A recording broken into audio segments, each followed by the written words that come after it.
Hello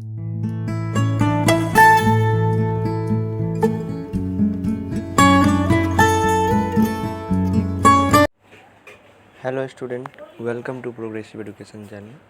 आज मैं geography, world geography का कुछ टॉपिक्स को लिया हूँ, कुछ क्वेश्चंस लिया हूँ, जिसके थ्रू आपको हम जियोग्राफी, वर्ल्ड जियोग्राफी को समझाने की कोशिश करूँगा। तो चलिए हम लोग स्टार्ट करते हैं पहले क्वेश्चन के साथ। तो प्रथम क्वेश्चन जो हमारा है, विच of the following terms use for several individual of a spices living together in a locality. मतलब जो एक साथ पूरा स्पाइसेस रहता है एक तो कम्युनिटी में, एक तो इंडिविजुअल लोकेलिटी में, उसको हम लोग क्या बोलते हैं? उसको हम लोग बायो कम्युनिटी बोलते हैं, बायो कम्युनिटी। ठीक है, तो इसका मैंने बायोस्फीयर मारा था तो मेरा रॉन्ग चला गया था, लेकिन इसका राइट आंसर होगा बायो कम्युनिटी। ठीक है, इसके बाद मैं सेकंड क्वेश्चन की ओर बढ़ता हूँ। सेकंड क्वेश्चन बोल रहा है, what help to convert biodegradable waste into useful substance. क्या मदद करता है बायोडिग्रेडेबल वेस्ट को वेस्ट इनटू यूजफुल सब्सटेंस, मतलब जो बायोडिग्रेडेबल वेस्ट है ना, उसको यूजफुल सब्सटेंस बनाने में कौन मदद करता है, या फिर कौन ये कन्वर्ट करता है, मतलब किस माध्यम से और कौन किसके माध्यम से होता है? तो बैक्टीरिया। राइट आंसर होगा हमारा बैक्टीरिया।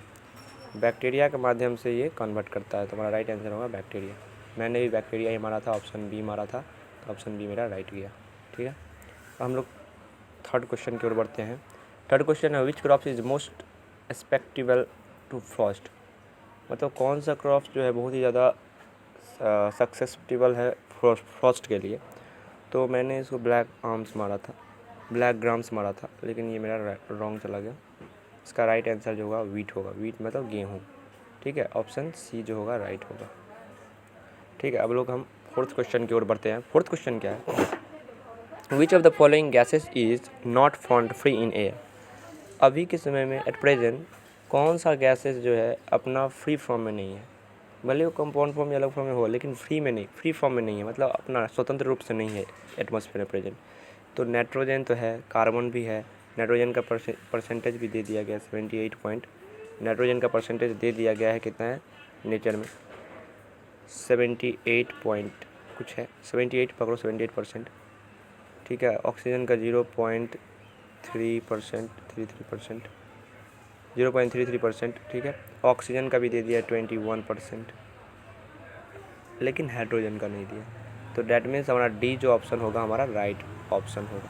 तो मैंने भी डी मारा था, तो मेरा डी ऑप्शन राइट गया। ठीक है, हाइड्रोजन जो है अभी फ्री नेचर में नहीं है। पहले परसेंट जो प्रीमेट्री एज था उसमें हाइड्रोजन ही था, मतलब ये सब नहीं था, ऑक्सीजन सब उतना नहीं था, हाइड्रोजन ही था। लेकिन आस्ते आस्ते समय के बदलाव के अनुसार हाइड्रोजन क्या हुआ, घटता गया फ्री स्टेट में। ठीक है, तो हम लोग बढ़ते हैं फिफ्थ क्वेश्चन की ओर। फिफ्थ क्वेश्चन क्या है, the maximum biological magnification of DDT through food web is seen in. ये बोला कि मैक्सिमम सबसे ज़्यादा बायोलॉजिकल मैग्निफिकेशन जो देखा जाता है फूड वेव में किसके जरिए। तो मैंने इसको मार दिया था बैक्टीरिया तो नहीं होगा इसका ऑप्शन। इसका ऑप्शन जो है मैन है, मैन के जरिए देखा जाता है। एल्गी भी नहीं होगा, बैक्टीरिया भी नहीं होगा, हायर प्लांट्स भी नहीं, बल्कि मैन के जरिए। तो हमारा जो राइट ऑप्शन होगा वो ऑप्शन होगा सी। ठीक है, तो हम लोग बढ़ते हैं क्वेश्चन नंबर 6 की ओर। What is the most dangerous consequence of exclusive deforestation. मतलब कौन सबसे ज़्यादा डेंजरस है हमारे इन्वायरमेंट के लिए, मतलब उसके कॉन्सिक्वेंस ऑफ एक्सक्लूसिव डिफॉरेस्टेशन। अगर हम लोग deforestation what is the most dangerous consequence, कौन सा ऐसा जरिया है जो हमारे डिफॉरेस्टेशन करने में बहुत ज़्यादा ही डेंजरस है, तो वो है सॉइल इरोशन। तो सबसे ज़्यादा डिफॉरेस्टेशन का कारण कौन बढ़ता है? Soil erosion. मिट्टी जब निकल जाएगा पेड़ के जड़ से, तो सॉइल तो रहेगा, पेड़ तो रहेगा नहीं, उसका जड़ तो रहेगा, गिर जाएगा।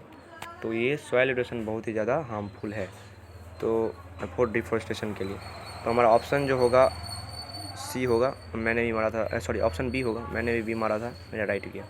ओके, अब हम लोग बढ़ते हैं क्वेश्चन नंबर 7 की ओर। क्वेश्चन नंबर 7 क्या है, what is the study of relation of animal and plant surrounding call. मतलब प्लांट और एनिमल का रिलेशन को क्या बोलते हैं? तो इस सिंपल सभी आप लोग क्लास 8, 6, 7, 9 तक पढ़े होंगे, 10 भी पढ़े होंगे।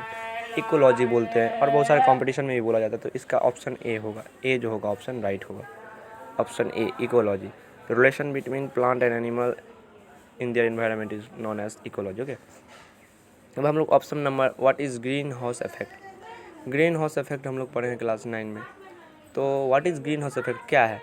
तो प्रिवेंशन ऑफ अल्ट्रा वायलेट रे भी, ये भी माना जाता है, लेकिन यहाँ पे ये नहीं बोला है। यहाँ पे ऑप्शन होगा आपका डी, ऑप्शन नंबर डी होगा, ऑप्शन डी होगा क्या, trapping of solar energy due to atmosphere carbon dioxide. Trapping, solar energy को ट्रैपिंग करता है क्योंकि कार्बन डाइऑक्साइड के जरिए, due to carbon atmospheric carbon dioxide. हम लोग बढ़ते क्वेश्चन नंबर 10 की ओर। Which is the main factor that determine the balance of nature. Nature के बैलेंस को कौन सा फैक्टर डिटरमाइन करके रखता है? तो मैंने माना था हैबिट एंड हैबिटेट। तो ये ऑप्शन डी रॉन्ग है, ऑप्शन ए राइट होगा, ह्यूमन एक्टिविटी। ह्यूमन एक्टिविटी के जरिए ही डिटरमाइन किया जाता है फैक्टर्स, बैलेंसिंग फैक्टर को नेचर का। तो ऑप्शन ए इसका राइट होगा। हम लोग बढ़ते हैं क्वेश्चन नंबर 10 की ओर।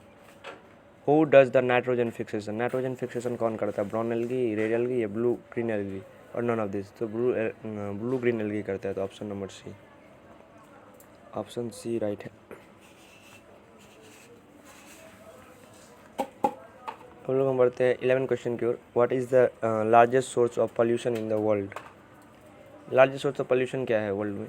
सबसे ज़्यादा स्वेज एंड गार्बेज से आता है, ऑटोमोबाइल नहीं है, इंडस्ट्रियल इन्फ्लुएंस भी नहीं है, herbicide insecticide. Suez and garbage, Suez और गार्बेज मतलब, स्वेज मतलब होता है पानी को नष्ट करना, और गार्बेज जो कचरा फचरा उससे। तो ऑप्शन बी हमारा राइट होगा, ऑप्शन बी द करेक्ट। तो ऑप्शन बी को हम लोग लिखेंगे, ठीक है। अब हम लोग आगे बढ़ते हैं 12 क्वेश्चन की ओर। Which of the following fuel causes minimum environmental. कौन सा फ्यूल इसमें से है जो सबसे ज़्यादा इन्वायरमेंटल ये करता है? तो डीजल फिर भी चलता है, केरोसिन भी फिर भी चलता है, कोल फिर, लेकिन हाइड्रोजन एक बार जहाँ पे गिर गया मतलब बहुत ज़्यादा ही पोल्यूशन करता है और बहुत ज़्यादा हार्मफुल भी हो जाता है। जैसे हाइड्रोजन बम, ये सब गिरा, लिटिल बम जैसे गिराया गया था बम, अभी हाइड्रोजन बम कहीं पे नहीं गिरा है, लेकिन हाइड्रोजन बम बहुत ही ज़्यादा विस्फोटक होता है और बहुत ज़्यादा ही पॉल्यूशन होता है। तो ये ऑप्शन नंबर डी जो हमारा करेक्ट है, ऑप्शन डी जो होगा करेक्ट ऑप्शन होगा, ऑप्शन डी, ठीक है। अब हम बढ़ते हैं क्वेश्चन नंबर 13 की ओर। Which of the following is biodegradable. इसमें से कौन सा बायोडिग्रेडेबल जो मतलब मिट्टी के साथ, एनवायरनमेंट के साथ उसका अच्छा मतलब वो डिकम्पोज होता जाता है अपने आप, उसमें जो डिकम्पोजिशन हो जाता है, जिस वेस्ट का डिकम्पोजिशन हो जाता है उसको बायोडिग्रेडेबल बोलते हैं। तो दो तरह का गार्बेज होता है, तो बायोडिग्रेडेबल, नॉन बायोडिग्रेडेबल। जो नॉन बायोडिग्रेडेबल जो गलता नहीं है, और बायोडिग्रेडेबल जो अपने आप सरपक के गल जाता है, ठीक है। तो आंसर होगा पेपर। तो ऑप्शन नंबर डी जो होगा मेरा करेक्ट आंसर था, ऑप्शन नंबर डी सही है, ठीक है। अब हम लोग बढ़ते हैं। What are the nutrient that are recycle in the atmosphere with the help of certain micros. कौन कौन सा ऐसा न्यूट्रिएंट्स है जो रिसाइकिल हो जाता है एटमॉस्फेयर में with the help of micro organism, छोटा छोटा पदार्थों का, कीटाणुओं के जरिए, जीव जंतु के, जीव बोलते क्या उसको, जीवाणु, उसके जरिए जो एटमॉस्फेयर का न्यूट्रिएंट्स है वो अपने आप इसमें रिसाइकिल हो जाता है या फिर रिसाइकिल हो जाता है। कौन है? डिकम्पोजिशन, मतलब ऐसा वेस्ट को डिकम्पोज करके यूज़फुल बना देता है, तो डिकम्पोज़र है। सॉइल के लिए फर्टिलिटी बढ़ा देता है, तो डिकम्पोज़र। तो ये रोल जो है डिकम्पोज़र का, ऑप्शन नंबर सी। तो मेरा करेक्ट था ऑप्शन नंबर सी। अब हम लोग बढ़ते हैं क्वेश्चन नंबर 15 की। If all the plant of the world die, अगर पूरा प्लांट वर्ल्ड का मर जाता है तो what will animal will also die due to the shortage of. और पूरा प्लांट ही जब मर जाता है तो क्या शॉर्टेज ऑफ, प्लांट हम लोग को क्या देता है? ऑक्सीजन। डैट मीन्स ऑक्सीजन की कमी से प्लांट भी सब मर जाएगा। तो ऑप्शन नंबर डी जो है मेरा करेक्ट है, ऑप्शन डी। हम लोग बढ़ते हैं 16 क्वेश्चन की ओर। 16 which macro organism play a vital role in nitrogen cycle. कौन प्ले करता है नाइट्रोजन साइकिल में वाइटल रोल? तो बैक्टीरिया ही तो नाइट्रोजन फिक्सेशन करने में मदद करता है।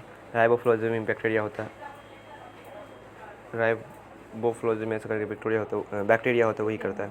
तो ऑप्शन ए जो हमारा होगा राइट होगा, ठीक है। अब हम लोग बढ़ते हैं क्वेश्चन नंबर 17 की ओर। Which almost of the following pair of organism represent predator prey relationship. कौन करता है? तो मतलब इस समय जो फॉलोइंग में से जितना भी दिया है उसमें से कौन जो है प्रेडिक्ट और प्रे का रिलेशनशिप को दिखा रहा है? तो राइट और डियर होगा, टाइगर और डियर, ठीक है, टाइगर और deer, option B. Option B is the correct option. तो मैंने ऑप्शन बी को ही मारा था, टिक किया था, ये मेरा राइट किया, ठीक है। अब हम लोग बढ़ते हैं। What does the maximum fixation of solar energy.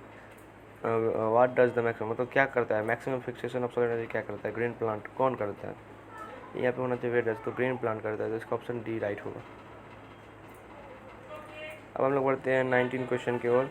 What are the organism at the base of the food chain, मतलब base of the food chain में कौन सा ऑर्गेनिज्म पाया जाता है? तो फोटोसिंथेटिक प्लांट, जो प्लांट फोटोसिंथेसिस वही आएगा ना, बेस लेवल से पूछ रहा है। तो कौन पहले सोलर एनर्जी लेता है? पहले प्लांट को, फिर कौन खाता है? हर्बीवोरस कौन? कार्निवोरस जो फिर ओमनीवोरस, ऐसे करके बढ़ता रहता है। तो हमारा ए हो जाएगा राइट ऑप्शन। तो हम लोग बढ़ते हैं क्वेश्चन नंबर 20 को। Uncontrol industrialisation lead to acid rain, it is mainly contributed by nitrous and sulphur dioxide. Nitrous and sulphur dioxide की वजह से जो एसिड रेन होता है। तो ऑप्शन बी मेरा करेक्ट होगा। इसी के साथ हम सभी ने वर्ल्ड जियोग्राफी का 20 क्वेश्चन को पूर्ण किया है।